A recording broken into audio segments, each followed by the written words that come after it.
I read that Vegemorphs book a lot. I don't know if there's more than one. Was there more than one Vegemorph? Vegemorphs, the fungus among us. Well, you're entertained by that at least. Love it. How is that the joke that gets you? The most, dad joke ever. I didn't realize I had a little tagline. Can't believe I didn't remember that. How do you remember nothing about these books you presumably read a dozen times in your bathroom? I don't know. Wild. All right, we're going to move on because I don't want to make this a Vegemorphs podcast. I don't know. It might be a winner.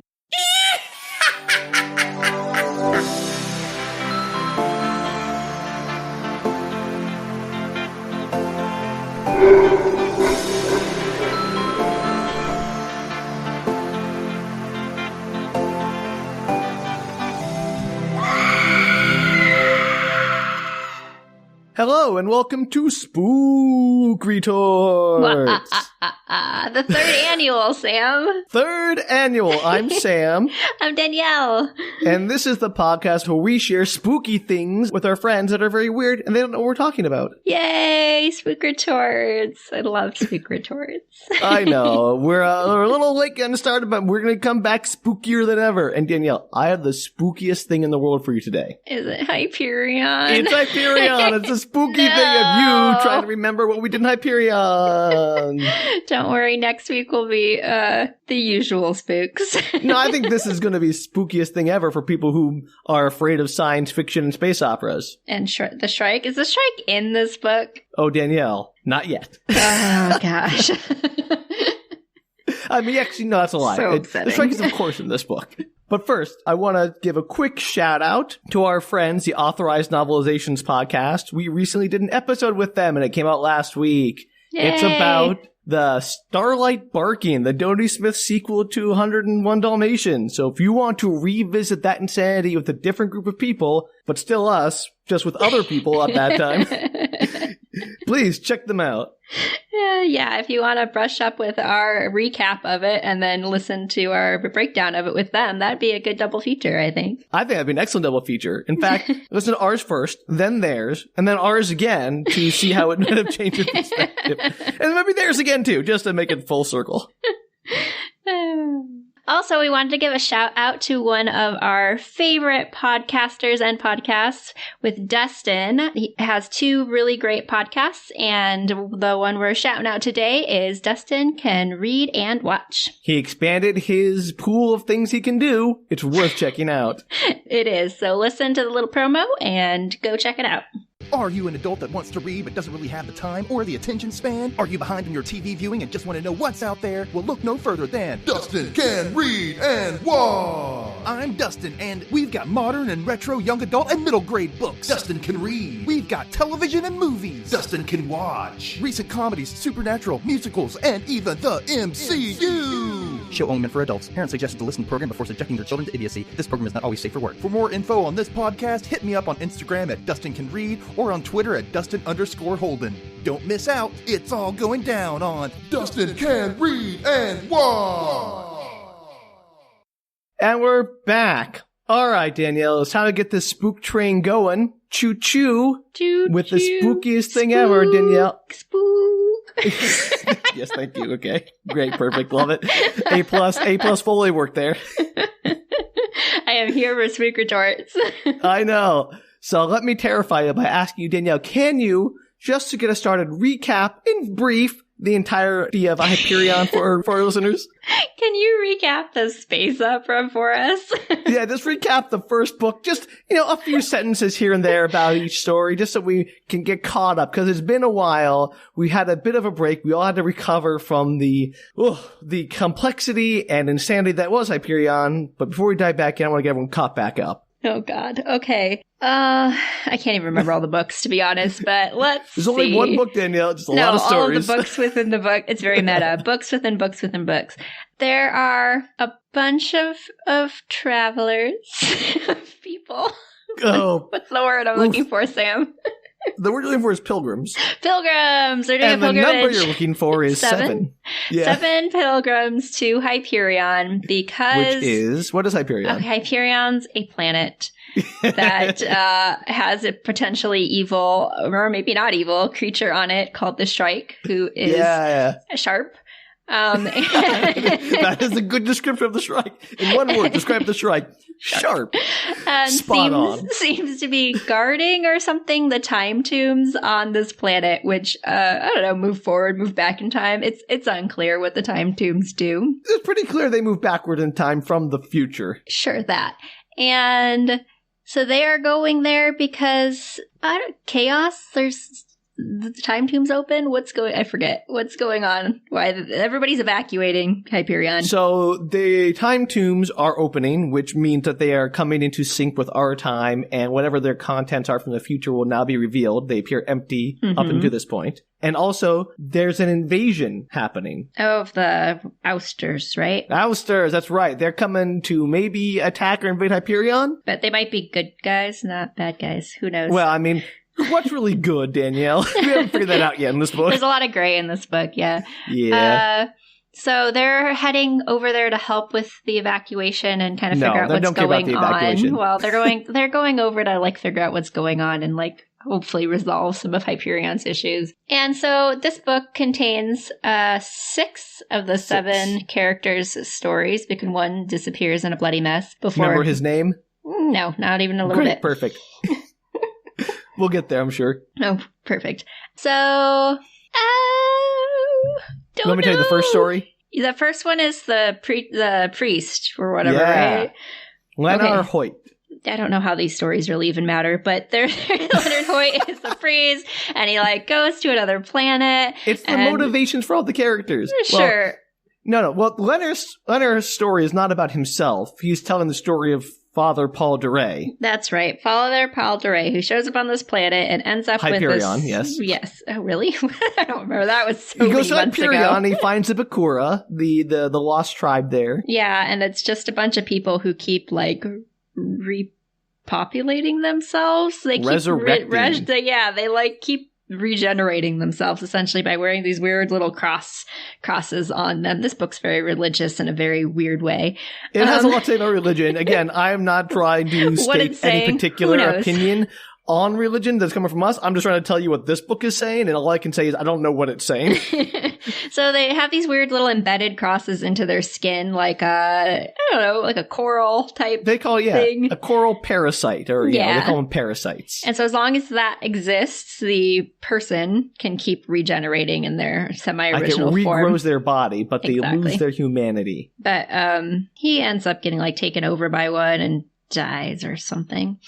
And then he tries to die. Right, tries to die. And then what's his face? The main character guy from Hoyt. Hoyt. Yeah, he ends up finding him and then takes on the cross, the little takes coral on cross. His cruciform and his own. Cruciform. So now, at some point, he may regenerate both those people. Yes, so he's got 2 for 1. Great. And is in pain constantly, right? Yeah, because the further you get from this little valley where the cruciforms are found, the more pain they inflict on you to try to drive you back. Mm-hmm. And he's drug addicted to something. You know what he's addicted to? Super amazing morphine or something. So close, Danielle. It's ultra morphine. See, that's really close. You were very close. Yeah, it was. Okay, that was the first story, and then the second story. We gotta pick up for the next one, Danielle. We can't spend that long on all of them. Okay, the second story is that the poet. You don't know, do you? I don't remember which order of them are in, actually. I'll be honest. Okay, well, there's a poet, and he goes to Hyperion at some point. And he's rich, he's poor, he's rich, he's poor, he's writing a bunch of books. He's a poet. He's very good summary. Very good summary. He's trying to write Hyperion cantos while he's on Hyperion, and he gets all of his influence from when the Shrike comes into a city and starts destroying and killing everybody. He's like, oh, this gives me power, I will write my great cantos. And that's the end of the story. 2 important things to note about that. It's a very good summary. That's why I bring up 2 details because they will be relevant. Is 1, he believes his cantos, his Hyperion poem, is somehow extremely important to the universe. Yeah, and it's tied into the Shrike. His friend, who he basically sacrificed to the Shrike to save his cantos, is Sad King Billy. Poor Sad King Billy. Sad King Billy. Okay. All right. That was very good. Thanks. Next story. Oh, no, you forgot the one in the middle, actually. You forgot Kassad's story. That came before Martin's. Oh, Kassad was the soldier guy. Yeah. A soldier guy who was doing Star Trek things in the holodecks. He was learning how to fight in the fake holodecks that are not holodecks, according to Sam. Perfect. Love it. And he ends up meeting a girl a la Geordia LaForge, and they have lots of sex. Yep. Pretty much unlike Geordia LaForge. But he doesn't know who this person is, but he just keeps meeting them and kind of like half in love with them. And then ending spoiler, the girl is actually... Spoiler? What are you talking about? The girl is actually a Shrike Jr. Kind of. Yeah, he ends up on Hyperion, like everyone does, and he meets her in person for the first time, and they have sex. Well, they murder a bunch of the Ousters there, and at one point, she turns into kind of like the Shrike, or is a Shrike. It's all very weird while they're having sex, and it's not at all pleasant. Yeah, so we don't quite know what this person is, but very Shrike-like. Yep. And then there's that, and then there was one... Was that the sad one? The sad Saul one Weintraub's. What was that one? About his daughter. The sad one, right? That's what I said. Yeah. I'm giving you his name. Okay, well, Saul has a daughter who ages perfectly normally until she hits her early 20s, and then she's doing some studies in the time tomb on Hyperion. Something goes awry. The time tomb send her basically like reverse aging. She's reverse Benjamin Buttoning. Only one caveat from that is she's not just going backwards, like her age. She's losing her memory. Yeah. So she loses her memory with every day that passes, like the memory of the day before, essentially. So she gets younger and younger, even though she's the same age, same like physical age. And at some point, then she ends up becoming a baby at some point. Yeah, basically it's just her aging backwards and them trying desperately to stop it and not succeeding. And then his wife dies and they go back to Hyperion to try to maybe Saul cure her. Baby. Right, that's what I was going to say. Jeez, Sam, why do you ask me to do the summaries if you then fill in the rest of the summary? So you sounded like you were very lost on that one. You never remember his name. I was going to say he takes the baby back to Hyperion, but no, I didn't get to say that, did I? Okay, I'll let you do the next one all on your own. No, I want to give you any input. What was the next one? No input, Danielle. We're going to be here a while. Okay, just to, I also want to give one more detail. It was the detective. Brawne Lamia. Well, just want to make one point about Saul's, though, quickly. Mm-hmm. Saul's story is he was demanded to sacrifice his daughter Rachel to the Shrike in a very Isaac and Abraham kind of way, and he refused, which is why she was cursed, at least according to the dreams he was having. So. Right. And then the next one is like this weird thriller... It's a cyberpunk noir. Yeah, cyberpunk noir, as Sam said originally. And I love it. It's a great term. It's about the lady that I can't remember, Brawne Lamia. That's what we decided. Lamia, yep. Yeah, because it was what's his face's girlfriend in real life, sort of. That was clear. The poet. I just blinked, Danielle. I mean, I don't know what you were trying to say. The poet that everything is based on for Hyperion. Keats. Yeah. Brawne Lamia actually comes from his life. Anyway, Keats is a thing in this book too. We did not mention Keats yet somehow. So this is the one. This is the one with Keats. All right, just skip to the end of this one. We don't need to care about the whole mystery. Oh, yeah, there's basically like this android that needs to find out how he was murdered. He's still alive, obviously. But he was murdered briefly. Cyborg. Cybrid. Briefly. Let's be clear, Cybrid. So yeah, Cybrid who had lost his memories. And at the end, they go into the big neural net thing. Sure, they go to the data core and he downloads his consciousness into... Her, yeah. Into a Schrön loop inside her body. Not a thing in that story. That he implanted into her while she was like asleep or passed out or something. And she's like pregnant with the Cybrid's baby. Yeah, so she's like got double duty. Yeah, that was a rough one. Yeah, it was.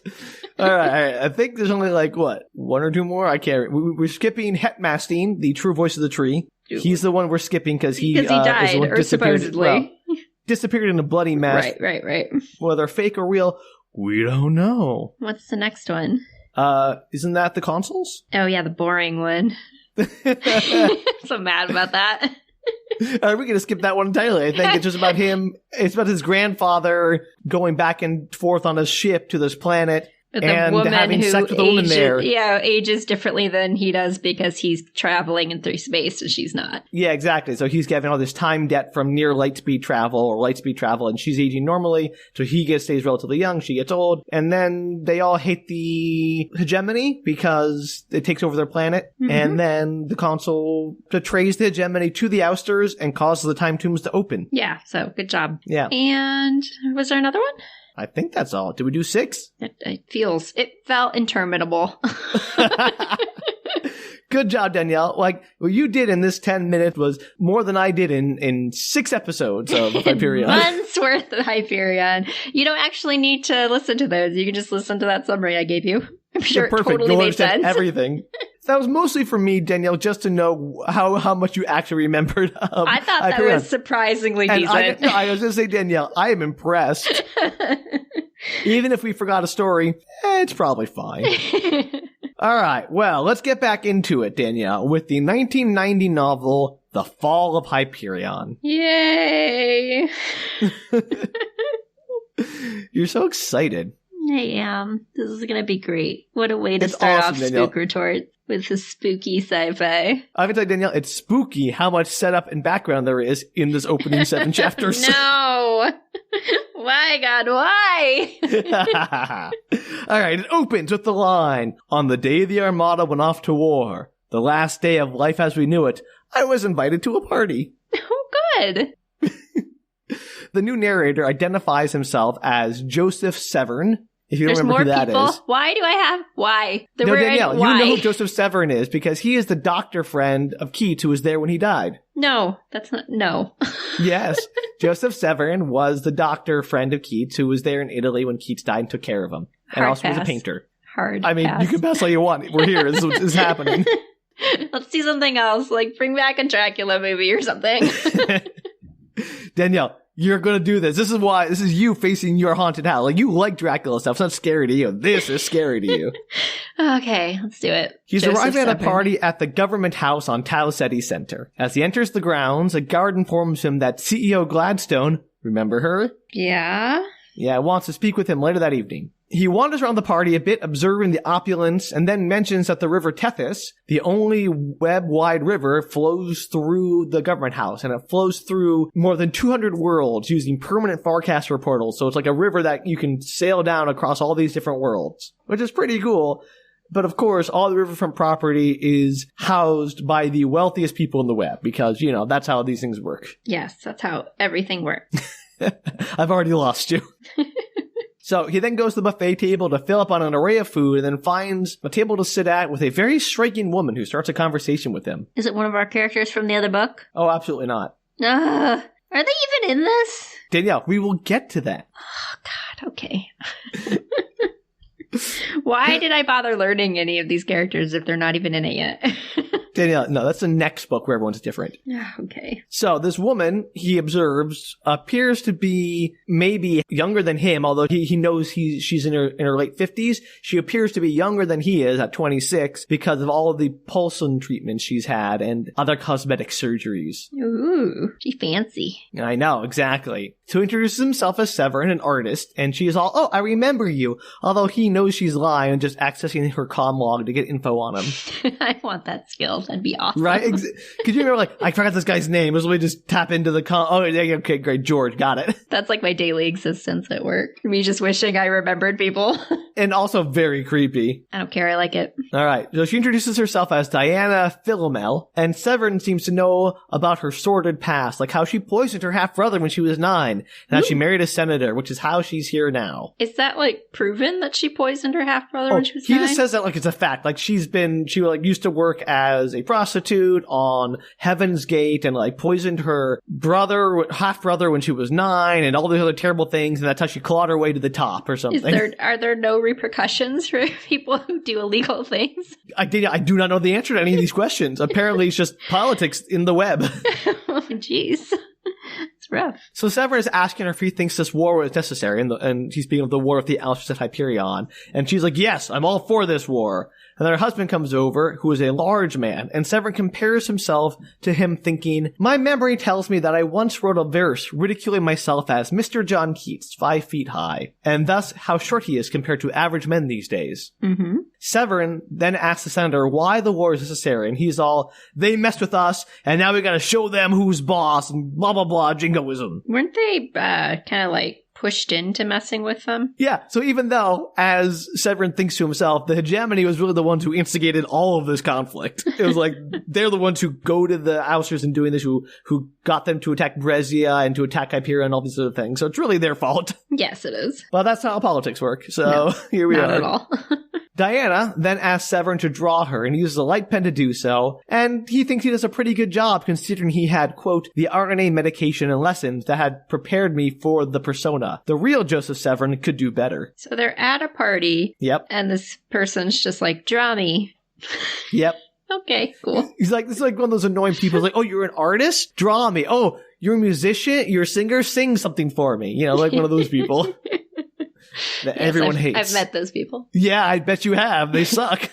Don't make people be like your dancing monkeys. You know, let them exist. Suddenly, the sky lights up as the armada flies overhead, out in space, showing the long, glowing fusion trails of their engines as they head for the military Farcaster portal to head to Hyperion. Everyone else cheers, but Severn does not. So everybody's pro-war, except for Yeah, like Severn. this is a party for the send-off for the start of... It's a start of war party, Danielle, basically. It's like, hey... As one does. Yeah, we're sending the fleet off. We're sending the fleet off to go to war. You know, our brave boys and girls heading off to fight the Ousters. But the fleet's not there with them. It's not like they're giving them a send-off. It is. It's there up in space above them, and they're cheering for it. But the fleet's not at the party. They're not enjoying champagne at the party. Yeah.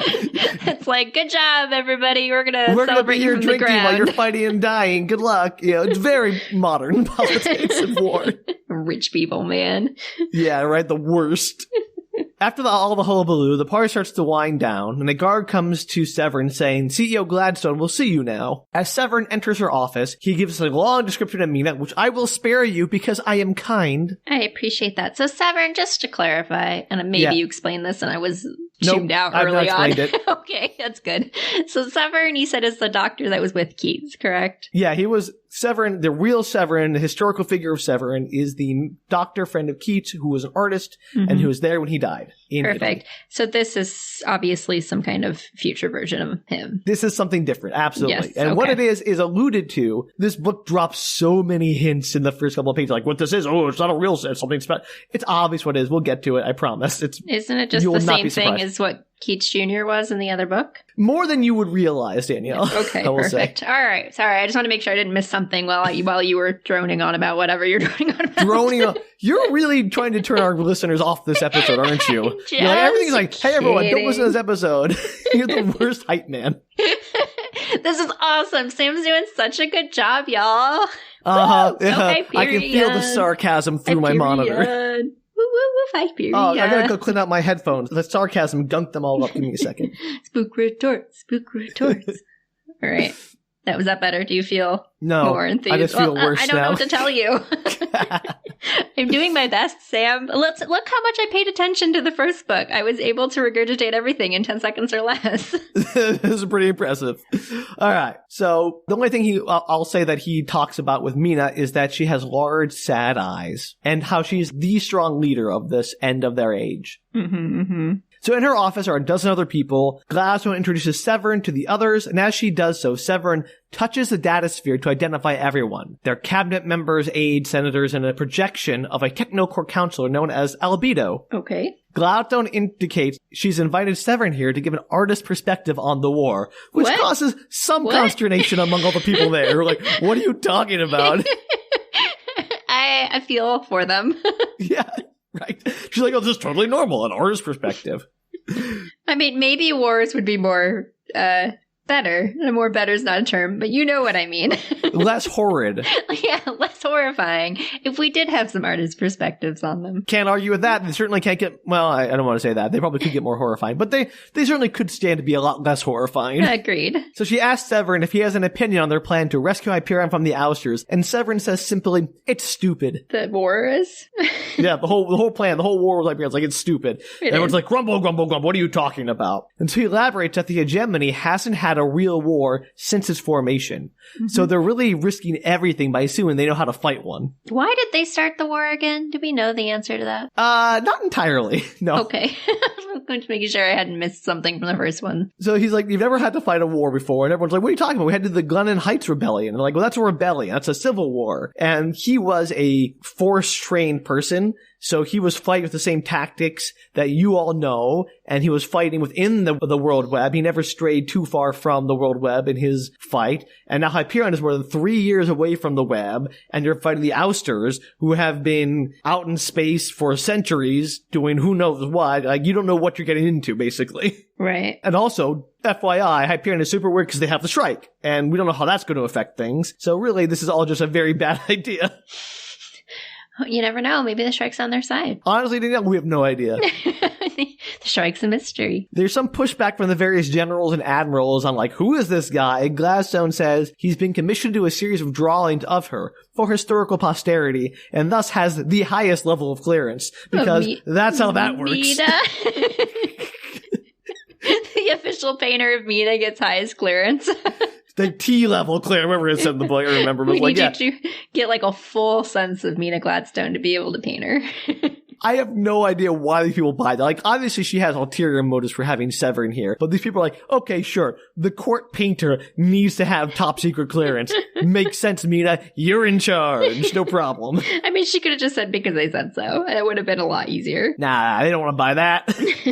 So the meeting ends, and Severn is left alone with Meina and her top aide, Leigh Hunt. When alone, Gladstone says to Severn in regard to him thinking the defense of Hyperion is stupid that, if you have any hope of being reunited with your counterpart, it would seem to be in your interest for us to carry out the Hyperion campaign. What? Severn does not respond. It would be in his best interest? So Yeah.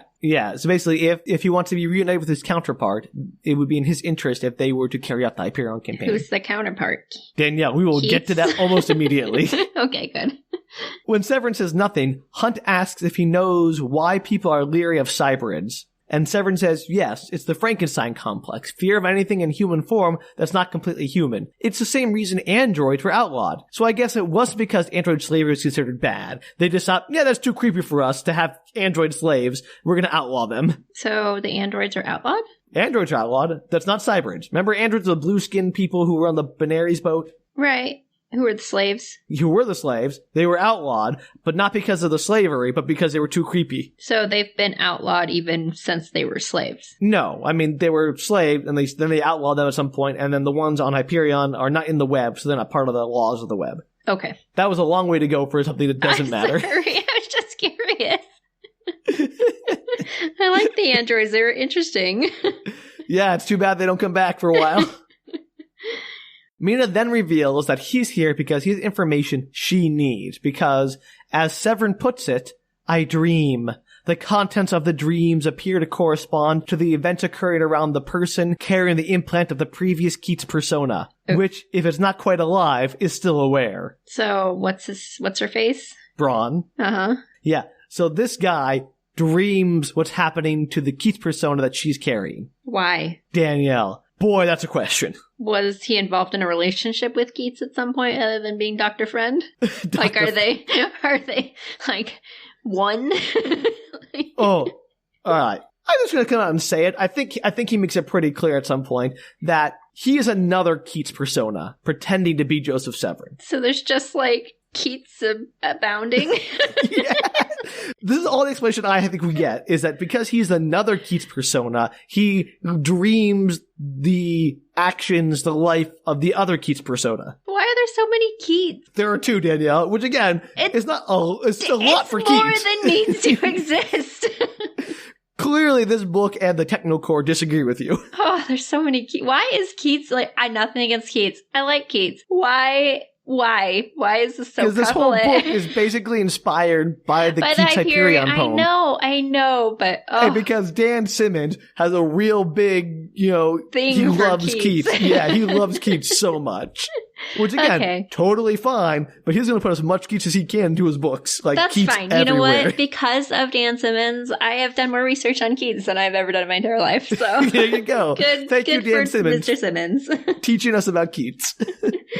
Anyway, Severn can only receive information from the dreams that happens in real time, and he can't send any information back, because what's he going to do, shout through his dreams to them? I don't know. That's weird. Do the other Keats have dreams about this Keats? He speculates that maybe, but he has no way of establishing whether that's true or not. Does he know who is the other Keats persona right now? I mean, he knows that it's in Brawne Lamia. How did he find that out? Because he dreams The other Keats, he has So he dreamt Keats. about Brawne. Okay, got it. Let's go. Yeah. So the last dream he had was just as all the pilgrims reached the time tombs. So that's That was like the end of the book, last right? book. Yeah, Okay. exactly. So basically, he spends a moment recounting the last book for Meina as like his dream. Was like, okay, here's how they got to the time tombs. I bet it wasn't as good as my recount. Oh, absolutely not. It was much less entertaining. More coherent, but less entertaining.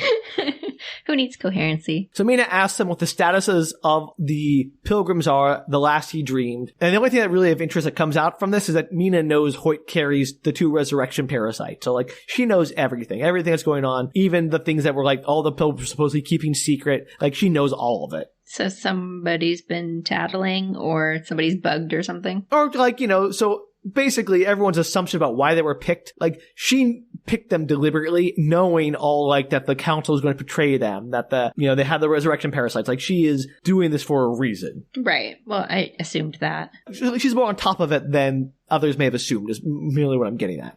Got it. Severn also says that the largely drunk Martin is convinced that his unfinished poem predicted and determines the course of events, literally everywhere in the universe. I mean, I'm kind of rooting for the guy, Martin, that it's like true, but it'd be pretty funny if it wasn't. Like he's been agonizing for literally centuries over this poem that he believes is like somehow dictating the events of the universe. And if it matters nothing, that's hilarious. It's so sad. Gladstone tells Severn he's going to be staying with her for the next few days, observing and telling her about his dreams, and then Hunt leads him to his room, and as he does so, he tells Severn, make no mistake, she knows who you are and whom you represent, to which Severn quips, that's good, because at this point, I'm quite sure I do not know. And honestly, why would anyone assume anyone in this book knows anything? Because no one knows anything in this book. Nobody knows anything. Why would she even know so much to begin with? Some of this stuff's like private information. Well, she knows some of the stuff from the consul, who was her spy Right. amongst the pilgrims. She probably has spies and other things working in the TechnoCore and around the web. I'm sure they have an extensive intelligence network. She's up to something. She is very much up to something. So, we cut to Hyperion. 6 adults and an infant are huddled around a small campfire. There are some tents pitched nearby. Everyone is dressed in their best. The consul in diplomatic finery, Cassad in battle armor, etc. The sky still occasionally sparkles with the flashes of space combat. Are they having a party? They're having a little party. So Lamia asks the consul, hey, where's the Shrike? Why didn't we find him? And the consul's all, I don't know. Why should I know where the Shrike is? Have they tried just yelling his name? Here, Shrikey, Shrikey, Shrikey, Shrikey, Shrikey. Just I got some saying. Shrikey snacks for you. Ooh, Shrikey snacks. Rum. It's possible. They haven't bothered to try. We haven't heard the Shrike speak yet. He might sound like Scooby-Doo. I have to assume he does. That would be amazing. Uh-oh. I murdered somebody. Yeah, maybe it's all an accident. Maybe he's just trying to give hugs. He's magooing his way around trying to hug people and murdering them. Oh no, not another one. Come on, Danielle, do a Scooby-Doo voice. No, I don't have a good Scooby-Doo voice. It's all you. And I do. But Saul insists the Shrike will be there eventually. He can feel it. Sure he can. What's his face? The poet? Like, write him into existence? Yeah, or even just like feel him coming. He's like all attached to him. Martin's like going through withdrawal and not very pleasant at the moment, so I mostly ignored him. And by the way, this is all told through Severn as he dreams this. And then he remembers previously that they had spent the day exploring the time tombs, but the time tombs were empty. No Shrike. They just looked like they would if they were tourists visiting. And just to give a rundown of all the tombs, Danielle, I expect you to remember this list. The time tombs are the Sphinx, the Jade Tomb, the Obelisk, the Crystal Monolith, the 3 cave tombs in the cliff walls, and the Shrike Palace. Why is it called the Shrike Palace? Is that where the Shrike Because it looks very spiky, like the Okay. Shrike. Love it. Perfect. I mean, there are very long descriptions of all of these buildings. I'm not sure it's relevant, so I just sort of saved us some time. I appreciate that. Severn also realized that the group had connected all of their comm logs and implants together in a kind of like local network of data sharing so they can all sense each other and so they can all monitor each other. Yeah. This is very convenient because it also lets Severn, who otherwise is restricted to the perspective of the Keats persona inside of Brawne, it allows him to expand his consciousness to the others through the network. 100% Dan Simmons was like, wait, I need him to be able to know other stuff. I'm not saying it wasn't, but hey, you know what? Good works, I guess. That's a writer thing for sure. It totally is. So Brawne is feeling uneasy. Like there's some clue she's missing to this whole thing. And, quote, she has always despised mysteries. It was one of the reasons she became a private investigator. Which, what? What? As soon as you said despises mysteries, I'm like, huh? And that's all the explanation for why hating mysteries means I want to be an investigator. I'm going to get rid of these mysteries once and for all. I'm going to solve all the mysteries and eliminate mystery from the world. Take that. Constantly be surrounded by mystery, but I am going to solve it. I'm going to fight my battle here. This is my Sisyphean task to eliminate all mysteries while I suffer through them. Wow, good for her. I love it when you get that one sentence that makes no sense and which just doesn't explain anything at all about it. This book just throws out insane things like they're totally normal. I love it. All right. So they discuss what to do, and the consul says he'll only call his ship in the event of a real emergency, so they're not, like, trying to leave yet. And that while he can transmit through the ship's fat line using his comm log connected to it, he can't receive any response. Yeah, the fat line squirts. But he can't receive any responses, and I don't know why there are so many one-way communication systems in this universe. Like, I know why from a writing perspective he wants to make sure they can't talk to each other. It's the same reason there are no cell phones in horror movies. But, like, come on, Dan Simmons. Yeah, it doesn't really make any sense because there's very rare one-way communication things in real life. Yeah, like, why can't he get a squirt receive from his transmitter receiver and, like, just have it sent to his comm log back and forth? Like, if his comm log's already connected, I don't know. That doesn't make any sense. Maybe I'm missing something. Either way, I'm calling shenanigans. That's fair. This seems fair to me, at least. Yeah, thank you, Danielle. I appreciate having you in my corner.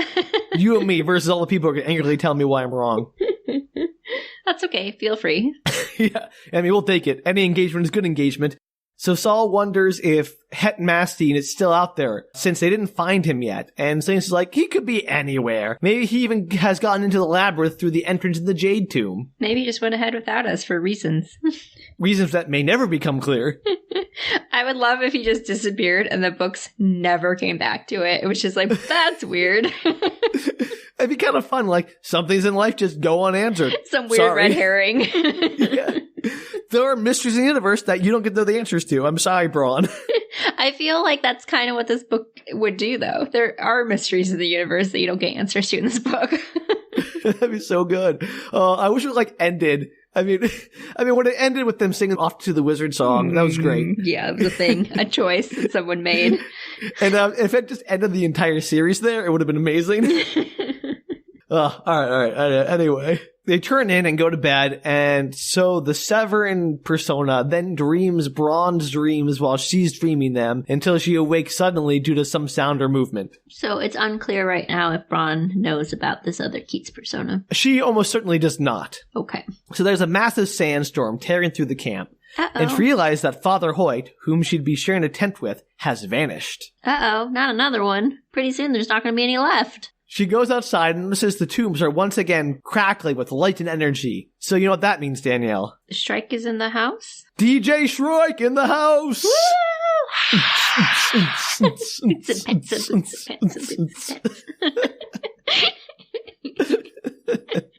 The best part of the first book. I miss DJ Shrike. I'm glad he's back. Me too. It's not a party without DJ Shrike. Right, unless he's dropping beats and impaling fools on his giant tree, it's not a party.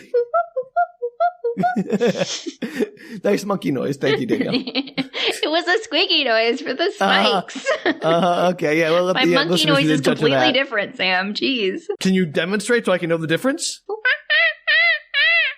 Okay, that's pretty good. I gotta give credit. That's pretty good. Totally different noises. Thank you very much. Okay. I stand corrected, Danielle. Are there any other animals you'd like to share with us? No. Well, if they come up, if the Shrike decides to maybe bring a kitten or something, I'm on board. Oh, you have a kitten noise? Yeah, a little cat noise. Oh, you're not going to show. All right, well. No, only if the Shrike brings a kitten into this mess. Well, funnily enough, Danielle, the next sentence is, then the Shrike appears with a basket of kittens for Brawne Lamia. Oh, what a coincidence. Nope, not doing it. It's a lie. It's not going to be trapped. I know better. It was worth a shot. It'd be nice if the Shrike did show up, just pass out kids like, sorry about all the murder, guys. Here's some kittens. Didn't mean it. My bad. Just having a bad week. Mea culpa. Let me drop some beats and give out kittens for a party. Good party. Great party. DJ Shrike and kittens. That's like Hootie and the Blowfish or something. Oh, gosh. All right, so actually standing out in the storm, Lamia sees the brief silhouette of a man outlined against the Sphinx. It's clearly Hoyt, but loses sight as Cassad puts a hand on her shoulder. Lamia asks if she should wake the others, and Cassad shakes his head and gestures towards the Sphinx. And Brawne agrees to go after Hoyt as Cassad stays behind to guard the camp. She sets off, pauses at the glow and enters the Jade Tomb, but some supernatural notion tells her that this isn't Hoyt's destination, so she moves on. This book is just full of that. Yeah, I know, right? People just like, nah, yeah, it's going to be full of, that doesn't feel right. Let me move on. Hate it. Thanks. So she moves on, seeing a brief figure outline now against the Jade Tomb. And I do love how a book that goes this hard into science fiction, like explaining, the Hawking drives and the Farcasters is like, yeah, but then everyone else said magic premonitions that tells them what to do whenever it needs to be done. That's because Simmons couldn't figure out a reason. I mean, I kind of admire the fact that he's like, if I can't think of a reason, that's a good do it anyway. I don't care. It's fine. Like, he knows what he wants to get done. He's going to get it done one way or another. There's a lot of dream premonition stuff in this, too, so. Oh, my gosh. So much. Maybe that's, like, the idea, man, that like, we all share consciousness or something. Yeah, man. All right. All one. One with the universe and the Shrike. One with the Shrike, man. All those spikes, man. Each spike represents one of us. Shrike's just a metaphor for humanity. It very well might be. All right, so we cut to Severn in a military briefing being conducted by some low-rank officer. He's reporting on the battles with the Ousters over Hyperion, mostly small skirmishes with scouting parties. They estimate of the 4,000 ships that they think are in the swarm, in the cluster, 700 of them at most are combat-capable ships. And so while the current evacuation force around Hyperion for the Hegemony is only around 60 ships, many of those are massive capital ships. So they're feeling pretty confident they can handle the Ousters, even before the reinforcements, which they just sent off, arrive. I'm kind of rooting for the Ousters, I'm going to be honest. Oh, I'm so rooting for the Ousters. Are you kidding me? Also, they just completed the Farcaster construction there, so now they can reinforce more easily. Excellent. For them. So happy about that, Danielle. So in the last raid, they lost only 2,300 people. Only? Yeah. Not including the Yggdrasil. Remember the tree ship? Oh, the tree ship. Yeah. That's so sad. Remember, they have the Yggdrasil. But they're not counting the Yggdrasil because they concluded it was not destroyed by the Ousters, but by sabotage. From the inside. No. What, the inside of the tree ship? Well, yes, obviously. But was there somebody inside of the tree ship? They were all the clones. One of the clones did it? The crew clones, the people who ran the ship with clones and the Templars. Creepy. Well, remember, in the last book, they concluded, at least the console concluded, that Hetmasine knew the ship was going to be destroyed and was prepared for it and severed his connection, his psychic link to it. So this was some kind of plan that Hetmasine was part of. I super didn't remember that, but okay. Yeah, I know. That's why I brought it back up. You're welcome. I believe you. So they only lost 2,300 people only, and then they move on to talking about the evacuation plans. But an admiral's all, there was no evacuation, actually. It was all a feint to draw on the Ousters. What? Yeah. No evacuation of Hyperion? None. They just wanted to pretend like they were evacuating Hyperion to get the Ousters to, attack or get involved. So they know that the Shrike is, serial killing. Yes. And they're just and the Ousters are going to attack. And they're just it's cool, let's leave everybody on planet. Yes. They're terrible. I hope the Ousters win. I hope the Shrike and the Ousters win. I hope they're, together and they just wipe them out. Yeah, no, these people are not good. And Meina is, I said about the 3 million people who are on Hyperion that they're leaving in danger. But she's assured by her generals and admirals that they will be protected from the Ousters. With what? With what? With the fleet. The fleet's going to protect them Like, they can easily blow up the Ousters. They're not going to, threaten them. But there's still a Shrike running amok. They're ignoring the Shrike. Don't worry about the Shrike. Let me get on to that. Let me talk about I'm the Shrike. so mad. Politics are dumb. I know. People are terrible. And so, besides, they say they can't accommodate 3 million refugees in the web, and also they don't want to take anyone off planet for quote-unquote security reasons, i.e. risks the Shrike getting loose. No. Ugh. So they're like, Stupid. if we try to take people off planet, maybe the Shrike will get loose and then enter the world web, and then we're really screwed. Why did they even start the war above Hyperion? Oh, Danielle, that is the big question of this book. Like, let's just sacrifice potentially these 3 million people for funsies. Well, not for funsies. It's to fight the TechnoCore, mostly. Sure. But it's still giving up an entire planet, like, just on the off chance that it doesn't work. Oh, absolutely. They're risking more than the planet. They're risking potentially the entire hegemony. Stupid. Stupid. Well, Meina may have very good reason for this, which we'll get into, even though her generals are doing terrible things and are morons who don't know what's going on. Like, Mina's the only one who knows, like, what her plan is, and all these morons are, like, overconfident buffoons. Would it help if Meina shared her plan? I don't think so, because I think that would instantly get her executed or something. All right, let the plot play out. I don't remember her plan entirely, but something's going on.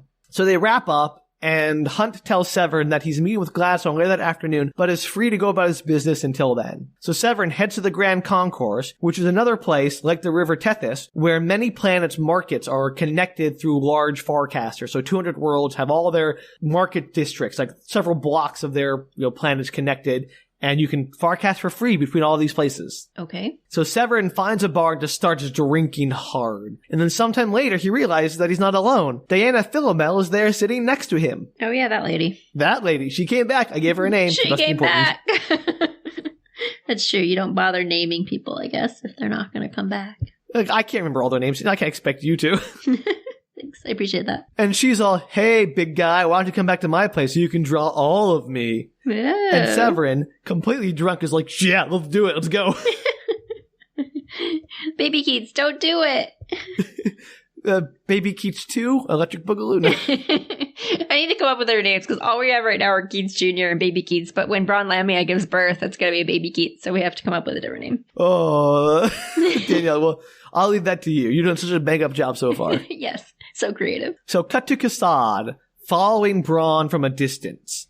He lied to her about staying back to guard. Instead, he's using her as bait to draw out the Shrike. Okay. Cassad figures he's probably fine leaving the others unguarded anyway, since it's not like he can stop the Shrike. There's nothing he can do with the Shrike. He's like, I can't stop him, so there's really no point. So he just wants to draw out the Shrike for fun? He wants to find the Shrike because he's more interested in actually finding Moneta, his Shrike girlfriend lady, because he figures she will be wherever the Shrike is. Man Shrike and Lady Shrike, though we don't really know is Shrike, does it use he, him pronouns for the Shrike when they, or it, or them? Danielle, it has no pronouns. It is just the Shrike, the Lord of Pain. Okay, is always referred to as the Shrike. Its pronouns would probably be something like sharp or stabby. I was just wondering if it referred to a sex in the actual story. I don't think they ever referred to any other than... Because we know that Moneta or whatever seems at least presents neither of us can decide her name. feminine. No, Moneta/Moneta, she is female, but the Shrike is always just referred to as the Shrike. Got it. Yeah, which I love. Or DJ Shrike if you're feeling fancy. Side job, side hustle. Everybody needs a side hustle. Hard times. Gosh, it's a hard economy on Hyperion, and tourism is dried up at the time tombs. No one comes by anymore to see his shows. He mostly just plays for like the lizards and stuff that exist in the desert. Poor DJ Shrike. And he sent out his mixtape to people, but no one wants to play it because they're afraid of him. So passes out the subway, and he's like, "Hey, take my mixtape." I was like, "Oh, the Shrike," and they run away. And he feels very sad. Yeah, very sad. That was a long way to go for DJ Shrike being sad in the subway. Sorry. I just had an idea, and I had to write it. What was your idea? I'm not telling you. Tell me, Danielle. No, I'm not going to tell you. You can't say, I have an idea. I'm not going to tell you my idea, because this is not movies. You're like, all right, when I have a plan, and then it cuts to black. Not telling you. It was not related to the podcast. I just had to write it down. What are you doing? Is this for an episode? You'll Is this find for a out Halloween someday. costume? I'm not going to tell you. Danielle, this is horrifying. I'm going to let everyone who's listening hear this and see how terrible you are. And then when Sam figures out what it is that I was talking about, if he even remembers this moment in time, then we'll share it with everybody. I'll definitely forget. But still, you're a terrible person for teasing. For the 2 minutes you're going to remember this conversation. Yes. Awful. Just awful person. Absolutely terrible. So anyway, with the enhanced vision of his battle helmet, Cassad can see Hoyt entering the Jade Tomb with Brawne not far behind. We cut to Brawne, who is struggling against the storm and lightning to reach the Jade Tomb, which is glowing a bilious green as she enters. Is she just checking it out because it's glowing and she doesn't know where, what's his face No, is? she's following her gut as to where that's right, Hoyt magic. has gone. I forgot. And seeing his silhouette in the distance. Right. So now we cut to Hoyt screaming obscenities at the darkness, lost in his immense pain from the cruciform parasite. He wants release from the pain, from the burden of carrying Paul de Rey's soul in the second cruciform, from the curse of immortality from his own cruciform. But Hoyt knows that the Bakura who did this to him were only vehicles for their own parasites, which he sees as priests of the Shrike. He's clearly going insane. It's great. Also, that's quite the metaphor for religion. Danielle, this book is not subtle. Oh, the next book is even less subtle, if I remember correctly. I can't wait to get to it. It just keeps devolving in subtleness. It's like, did you not get it? Let me explain it. Oh, did you not get it yet? Let me go into more. It's great. I love it. It's really good.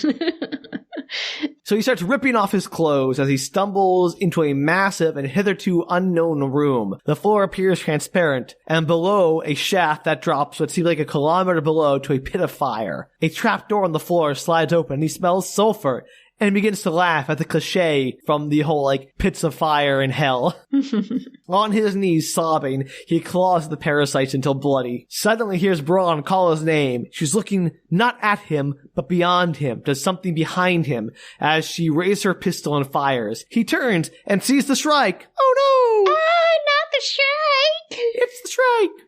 Brawne fires at the Shrike, but Hoyt's all like, no, it grants a wish. I need to ask you about this. And suddenly The Shrike grants wishes. Did I know that? The whole point of the pilgrimage is that one of them gets their wish granted and the rest die. Oh, that's right. That's still stupid. But they're all willing to go in and do their wishes. It had to be a prime number, and all of them are, remember, all their backstories were explaining why they were willing to do this, because they're all washed broken away people. the prime number so quickly that I forgot the rest of it. I mean, kind of. They had the whole argument about who, is still prime to count Bronze Baby or the Keats persona of that Basting. Yeah, exactly. It was all weird.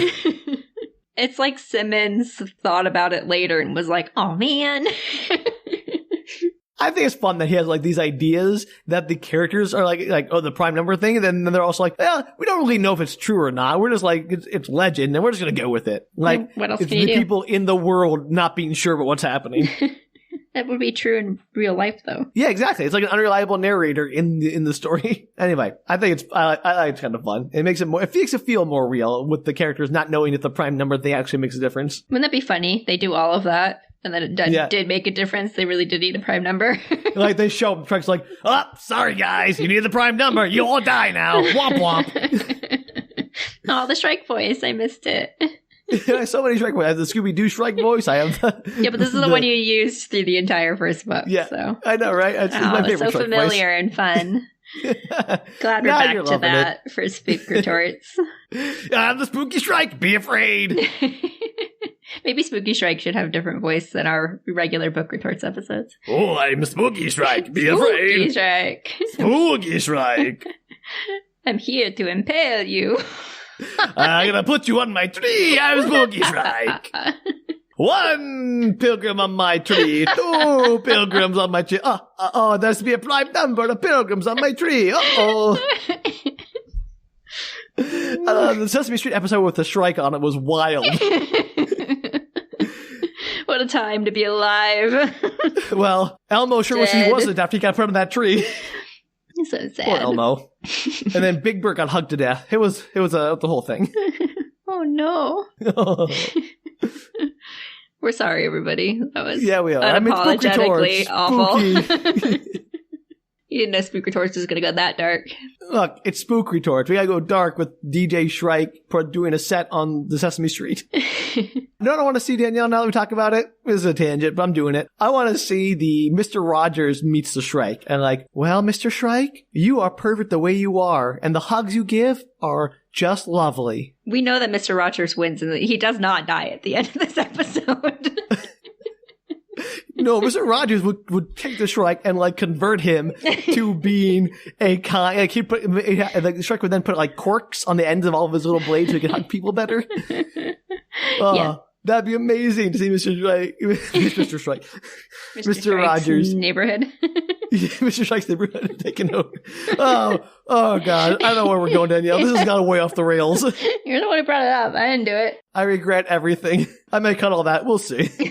So anyway, the Hoyters are like, no, don't kill it. I need to grant my wish. And then suddenly the Shrike is right in front of him. And Hoyt sees something in its eyes, something ineffable. And then it vanishes. Poof. What? Poof, you said, huh? Oh, yes. Okay, good. Thank you for the Foley work. I was just giving more Foley work. We're trying to make this very lived-in experience. Yeah. It's like that one episode of Frasier. Perfect. I was just gonna say that. Yeah, great. I knew you were. Probably the best episode of Frasier. It's a really good episode of Frasier. So Hoyt reaches up and touches his throat as blood starts to pour out of a gash that's appeared there. Uh-oh. Just magically? Just suddenly? Well, I mean, obviously the Shrike did it before vanishing. He's like, poke, poof. He like did it like so quickly or like outside of time that it like you don't perceive it. That's mean. Yeah, I know. What a jerk. Boo-boo. I can move outside of time and you can't. What was it? Peace out, time suckers. It'd be fun just to go around stabbing people and disappearing. All right. Okay, then, serial killer Danielle. Coming out on Spook Retorts for us. For the Shrike. Oh, yeah, sure you did. So Brawne stares at Hoyt in horror as he realizes the pain is gone. He tries to reassure her, but as he opens his mouth, only more blood comes out, and then he passes out. But he doesn't die yet. Maybe. I don't know. Do you find out? Not in this episode, Danielle. Oh, no, Hoyt. Cut to Severn, waking up in Diana's bed. He gets up and goes to the bathroom to find some hangover pills because he had quite the night. When he returns, Diana is sitting up in her bed, and there are two men in the doorway. The two men quickly subdue Severn at Diana's command. Uh-oh. Yeah. They tie him up and drug him with truth talk, which is the best name for a drug. What does this drug do? Truth talk. What do we call it? Truth talk. Perfect. Done. I'm going home. Hard day's work. What's this? Morphine, but better. Ultramorphine? Done. I'm going home. I love future names. They're the best. While Severn could escape this interrogation by retreating into the datasphere, it would basically leave his body totally undefended from whatever they want to do to him. So he decides to stay and take it, which I don't know if that makes sense. Take the truth serum. Truth talk? To like keep his consciousness in his body subject to the interrogation. Okay. But I don't understand it either, Daniel. I don't know why he does that. I would have left. That way we can be party to it. Yeah, that's pretty much the reason. So they ask him who he is, and he answers, I'm John Keats. And they ask him who he works for, and he's all, no one. Which confuses them, since why is Gladstone employing a nobody? Working for himself.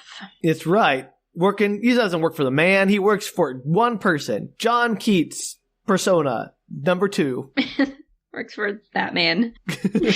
So they learn that Gladstone wants him around because he dreams of the Shrike pilgrims in Hyperion through the first Keats retrieval persona. Diana concludes that he's a cybrid, which is bad news for them, since that means he's shifted to the stratosphere and could call for help. But he doesn't call for help for reasons. For stupid reasons?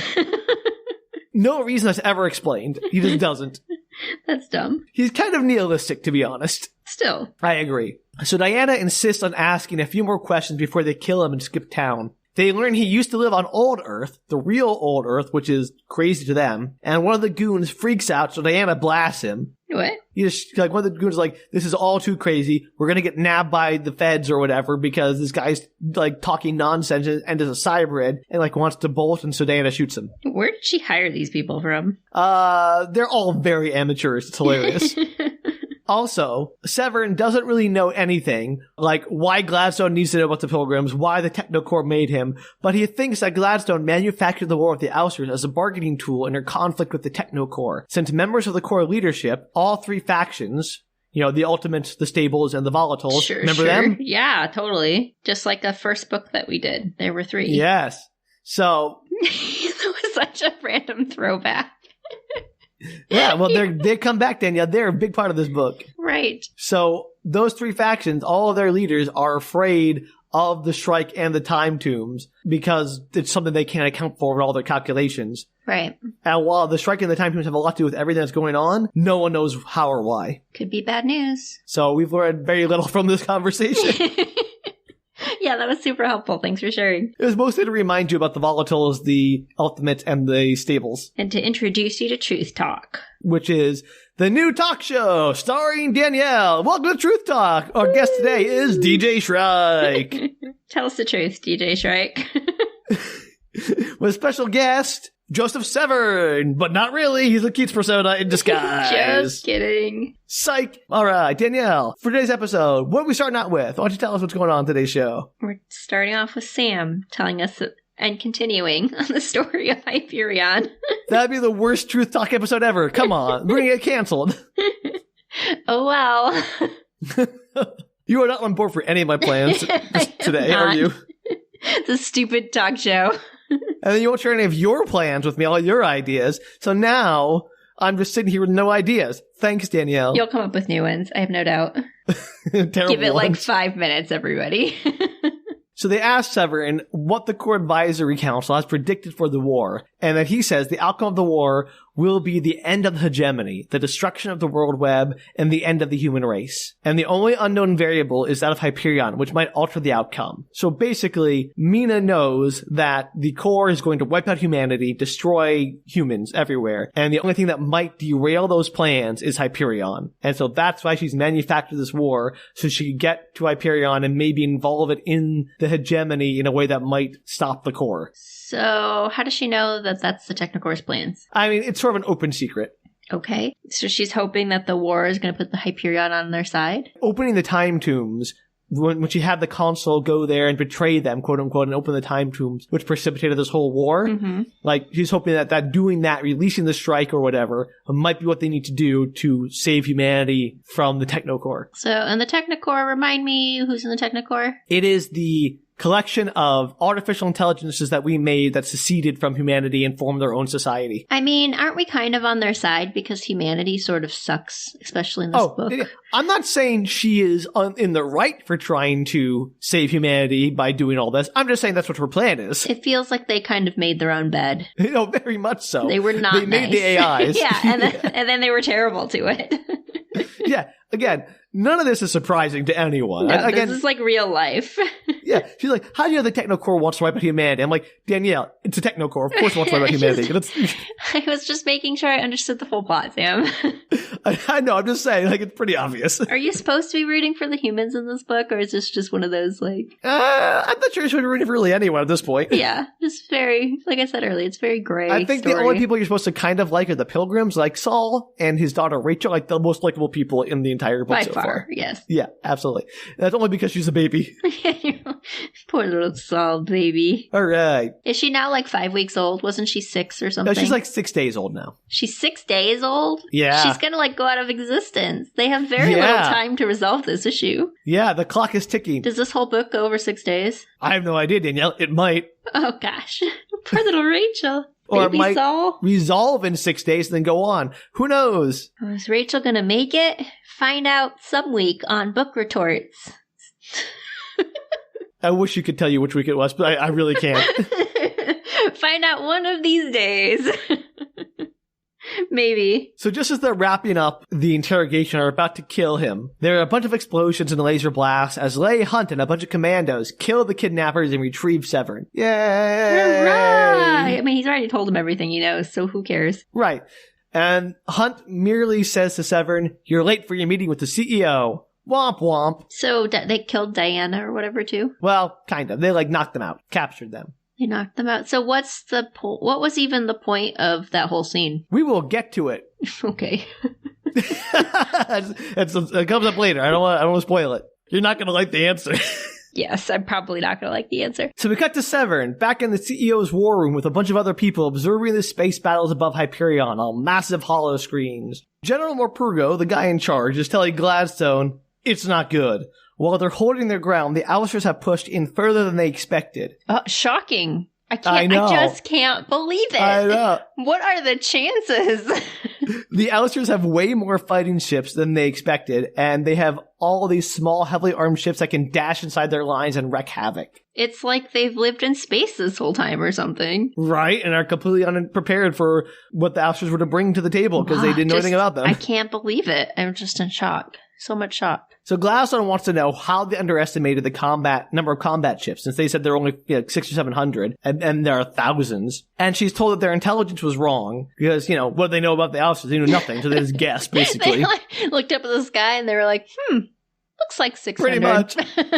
And then the AI Advisory Council was not involved in their assessment. And so when she asked Counselor Albedo about this, he's like, well, we weren't asked what to put any input in. And we didn't offer any intelligence since we, the AIs, claimed to have never had any contact with the Ousters, which we know is a lie. But they claimed to not have any contact with the Ousters, and so our information would not be any better than your information. So our estimates that they have up to 6,000 ships were just as reliable as your estimates that they had 600. And we didn't think to just, say, well, maybe you're wrong. Yeah, nope. We really didn't feel any need to share that, which is like, yeah, clearly there's some, shenanigans going on between the TechnoCore and the Hegemony. Yeah, surprising. Gladstone then points out that the Ousters waited to attack until their reinforcements had arrived, indicating a trap possibly, but her admiral dismisses that idea. While the new strength estimates indicate Ousters could push them back to defensive positions, they're still confident they can hold the system and protect the Farcaster and the planet. So, nothing to worry about. Okay, sure. Yeah, I know. They're still overconfident. It's great. They have no idea what they're doing. I hope Meina realizes this. With that, Mina's like, all right, this meeting's over. We're done. Where's John Keats? I need him. Well, Severn's there, and they go out to the center of Government House, which is constructed in the shape of a Star of David, and within the center of the star, there was a garden. And so they walk and talk in the garden, and Severn asks why they let Diana and the others interrogate him if they knew he was being held. And Gladstone says they want to learn more about them, like what they knew, who they were working for, and what they were after. Mm-hmm. And they learn that they may have been working for a commodities broker named Emlyn Harbit. Yeah. The names in this, man. Emlyn Harbit. I know, the names are amazing. Who has ties to the Glennon Heights rebels and also to the Shrike Church. And, not for nothing, all of the Shrike bishops are still in hiding, fearing backlash from people hearing about all the horrors unleashed by the slaughter on Hyperion by the Shrike. It's like somehow putting a murdering deity up for... The Lord of Pain, please. Like, somehow that seems surprising when he creates pain. You mean you guys don't like the Lord of Pain? Why don't you like the Lord of Pain? Don't you like pain? Come on, man. I know, hilarious. Gladstone then tells Severn that Diana and the others will be thoroughly interrogated, which means, quote, and you're going to love this, that even now their brains were floating in full shunt tanks. Their bodies would be kept in cryogenic storage until a secret trial determined if their actions had been treasonable. After the trial, the bodies would be destroyed, and Diana and the others would remain in detention with all sensory and comm channels turned off. The Hegemony had not used the death penalty in centuries. That's intense. I know, right? Just why? Wild. Give you the worst punishment they're not imaginable. Dead. It's worse, yeah. For not that much of a deal. I love how they're like, we don't use the death penalty. We only keep them in a living hell for the rest of their existence. It's way better, Sam. Yeah, it's way totally better. Way more humane. Crazy. Anyway, Gladstone and Severn go on about what kind of poem Severn, as Keats, would write about the current history. And Severn is all like, it's already been written, or attempted to be written. It's called Hyperion. It's about the death of gods and the difficulty in accepting their displacement. So, the whole purpose of the book has already been written in this poem. Go read that, Meina. Yeah, jeez. Yeah, jeez, Meina. Why don't you read my books? So then Meina asks if he thinks the TechnoCore will succeed in creating the ultimate intelligence. Severn quips that they learn from the human experience that to construct the next step in awareness is an invitation to slavery, if not actual extinction. So what they're making, the ultimate intelligence, the god, is not the creator. They're trying to make a creature, whatever that means. Who's making a creature? So the TechnoCore is making, the ultimate intelligence is like the Frankenstein, the creature that the TechnoCore is creating. It's not going to try to be like a god above them. Like, they're not trying to make something better than them. They're trying to make something that is from them. I don't know. It's all very unclear. Because they're They're trying to make like the perfect being. They're trying to make an ultimate intelligence, but they want to make one that doesn't view the TechnoCore as like inferior and wipes them out the way the TechnoCore is wiping out humanity, which created it. Right. You're like, okay, we need to tread carefully because we know what happens when you create something smarter than yourself. Exactly. That's exactly what he says. And his only explanation for why they're like totally okay with this is because like what they're making is the creature, not the creator. And I'm probably missing some subtle thing here, but I don't know. We can't let it do to us what we're doing to the humans. Yeah, that's exactly what's going on. It's great. It's so good. Oh, love it. And so Meina's all like trying to pump Severn for like information. Like, why are you asking me? I'm not part of the Core. I have access to the data sphere, but they keep me out of like the secret places. And Meina's like, well, you are also fully human. And then she draws this parallel between Severn being both fully human genetically, like his body is a human body, and also fully of the core because he is part of the TechnoCore and can connect to the data sphere. And she compares that with the concept of Jesus Christ, the Godhead, being fully human and fully divine. So that's subtle. 3 in 1. So I told you this book gets less and less subtle about religious connections as it goes on. Where's the Holy Ghost? We need a Holy Ghost. Is the Shrike the Holy Ghost? No, the Holy Ghost is obviously the disembodied Keats inside the Brawne Lamia. Oh, yeah. Okay, we're good. Come on. I'm sorry, I forgot. The Shrike is like the devil or Lucifer or something. I don't know. Or maybe not. Maybe it's God. Maybe it's Old like, Testament Metatron God. or whatever or something. It's Old Testament God, Sam. Okay, sure. Old Testament God. Well, Old Testament God was much scarier than New Testament God. That's true. And it did demand a sacrifice, much like Abraham and Isaac. So, there you go. You got me, Danielle. So the last thing she asks before they part is, if the woman who carries your counterpart is crucified on the Shrike's legendary Tree of Thorns, will you suffer for all eternity in your dreams? And on that not at all bleak note, Danielle, that's where we'll wrap up for today. Oh my gosh. Okay. This is definitely a horror story.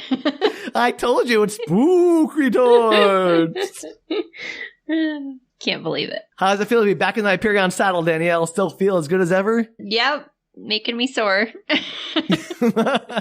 You might want to put some butt cream on then, because it's going to be a long ride. Butt cream. Well, didn't you know all cowboys use butt cream? Yeah, definitely. Every time I've ever climbed onto a horse, I've used some butt cream. Good, because that's what butt cream's for. Oh my gosh, okay. What, you don't want me saying butt cream, Danielle? Spook Retorts, everybody. Welcome. Spooky butt cream. Join us next week where I talk nothing about Hyperion. It's the spookiest part of all. Not knowing the answers to the questions in the story. The terror of existence and our insignificance in the universe. Ooh, nihilism. Terrifying. A little dark for our Spook Retorts, but, it is the third one, so we have to keep getting darker and darker. Remember, Danielle, the scariest monsters of all are people. That's not untrue. Any idea what's happening in the next part of Hyperion, Danielle? No, nothing. No idea. Yeah, me either. Not it's a great. single thing. I love how little I know where this book is going, even though I've read it twice. I have literally no idea. So good. I love it. Well, I guess if you out there want to book DJ Shrike for your bar mitzvah or wedding, exclusively those two things. That's the only thing that DJ Shrike does. Bar mitzvahs and weddings. If you want to book him and the kittens, don't forget DJ Shrike and the kittens. Oh, that's true. Sometimes DJ Shrike will do charity events if it involves, like, for the ASPCA or something. Oh, yeah, that's fair. You're right, of course. The World Wildlife Fund and everything. Yeah. With kittens. So you can contact us to get in touch with DJ Shrike. We're his exclusive agent, and we get 10%. That's just tell people how much we get for it, Sam. Look, they got to know that they're getting what they pay for, which is not a lot. We have so many businesses. All of them are suffering. We are making no money. We're bleeding money, Danielle. We have so many businesses, and none of them are successful. We're making no profit. Because so we were many expenses. hiring junior detectives last time. Or and then we're going to try this government program to get them into spies. I can't believe that's not working out. And somehow our dogs-only security guard company is not turning a profit. At least DJ Shrike is out there doing his best to drum up business. I think we have got a winner with that one. Well, the problem is you don't get a lot of repeat business because they're all dead. That is a dilemma. Shh. Are we slowly just becoming like dumb Shark Tank, the podcast? I'd be okay with that, though. Today on Dragon's Den Book Retorts. Oh, gosh, all right. All right, well, if you want to put this right, contact us at bookretorts.com, whatever. You can also donate to our Patreon. That's where we get in contact with DJ Shrike. You're not going to mention our Twitter, are you? I was just adding our Patreon into there, Sam. Well, what is our Patreon's address? Patreon.com/bookretorts. Hey, woohoo! Hey! I did the Danielle thing. You did. And you can also, Sam said, tweet, Instagram, Facebook us at Book Retorts. Yeah, that's us at Book Retorts. Not the other people at Book Retorts. They're not the real people. They're fake.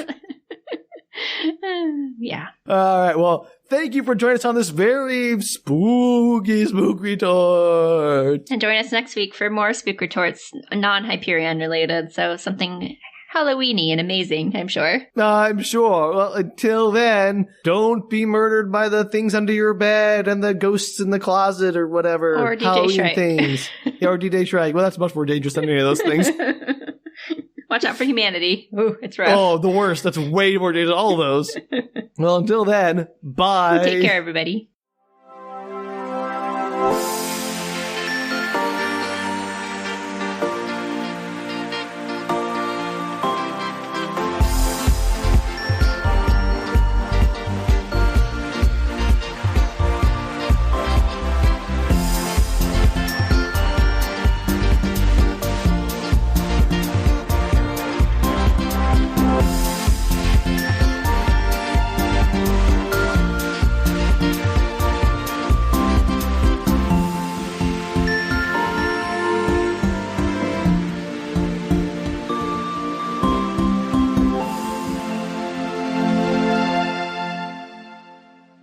General Morprugo.